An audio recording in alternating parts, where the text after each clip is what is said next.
पंढरपुरातील इसबावी परिसरातील रहिवासी असलेला अमित प्रक्षाळे हा 30 वर्षीय तरुण सांगोला पाणी पुरवठा केंद्रासमोरील नदीपात्रात बुडाल्याची दुर्दैवी घटना घडली असून आज सकाळी त्याचा मृतदेह शोधण्यात यश आलेला आहे। अमित हा पुणे येथील MIT कॉलेजमध्ये कर्मचारी म्हणून कार्यरत होता आणि भारतरत्न डॉक्टर बाबासाहेब आंबेडकर यांच्या जयंतीनिमित्त तो पंढरपूरमध्ये आपल्या घरी आलेला होता।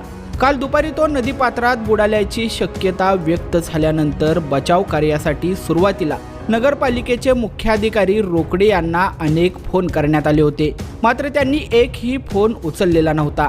त्यानंतर तात्काळ नगराध्यक्ष सौ प्रणिताताई भालके यांच्याशी संपर्क साधला असता त्यांनी घटनेचं गांभीर्य ओळखून स्वतः घटनास्थळी धाव घेतली आणि तातडीने बचाव कार्यासाठी बोट व कर्मचाऱ्यांना रवाना केलं।